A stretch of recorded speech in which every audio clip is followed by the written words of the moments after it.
নরসিংদীতে গ্যাসের অভাবে বন্ধ হয়ে গেছে ৩ শতাধিক শিল্প কলকারখানা। বেকার হয়ে পড়েছেন হাজারো শ্রমিক।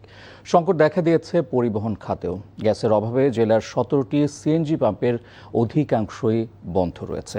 নেত্রকোনায়ও গ্যাসের তীব্র সংকটে দুর্ভোগে পড়েছেন সর্বস্তরের মানুষ।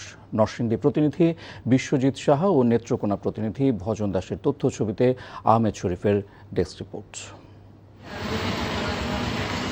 চলমান গ্যাস সংকটের প্রভাব পড়েছে দেশের অন্যতম প্রধান শিল্পাঞ্চল নরসিংদীর কারখানাগুলোতে।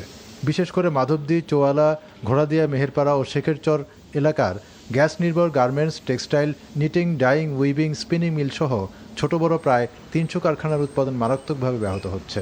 সময়মতো রপ্তানি আদেশ সরবরাহ করতে না পেরে লোকসানের মুখে পড়ছেন উদ্যোক্তারা। আমি গত 7 দিন যাবত এই মেশিনে আয়া চালু করতে পারি নাই গ্যাস না থাকায়।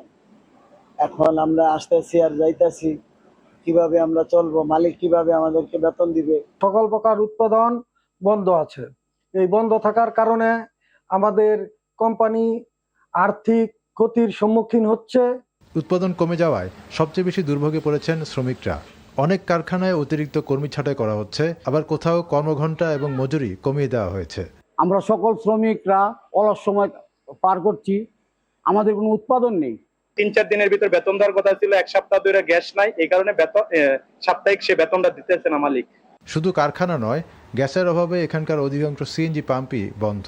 গ্যাস নিতে এসে ঘন্টার পর ঘন্টা লাইনে দাঁড়িয়ে থেকে ভোগান্তিতে পড়ছেন ভোক্তারা। পর্যাপ্ত পরিমাণের গ্যাস পাই না, বড়জোর ১০০ টাকার, ৮০ টাকা, ৭০ টাকার এরকম টাকার গ্যাস দিয়ে ১৫-২০টা পাম্প মাধুদী থেকে ইটা খোলা পর্যন্ত ২-৩টা পাম্প খোলা রাখে আর সবগুলি বন্ধ রাখে। অন্যদিকে নেত্রকোনায় বন্ধ রয়েছে তিতাস গ্যাসের প্রয়োজনীয় সরবরাহ। এতে বাসাবাড়ির রান্না, হোটেল, রেস্তোরাঁ, সিএনজি ফিলিং স্টেশন এবং বিভিন্ন জরুরি সেবায় দেখা দিয়েছে দুর্ভোগ। আমরা গ্যাস পাচ্ছি না, মূলত প্রায় ১ মাস ধরে আমরা চাপ কম পাচ্ছি, কিন্তু বিগত ৮ দিন ধরে একদম গ্যাস নাই। লাইনে প্রেসার একবারে জিরো, আমরা মেশিনই চালাইতে পারি। কবে সমাধান হইব আর কবে যে গ্যাসটা পাই আমি এটি আমরা বুঝতে পারতেছি না। আমরা তো বিরাট কষ্ট হইতাছে, গাড়ি চালাইতে পারতেছি না, গাড়ি বন্ধ করে রেখে দিছি। আমরা কি কষ্টে আছি তো আমরা একটু বলতে পারতেছি না।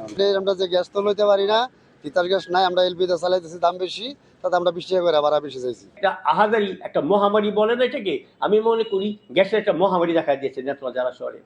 দ্রুত সময়ের মধ্যে গ্যাস সরবরাহ স্বাভাবিক করে জনদুর্ভোগ লাঘবের দাবি জানিয়েছেন সংকটে নাকাল এলাকাবাসী। আহমেদ শরীফ, এনটিভি নিউজ ডেস্ক।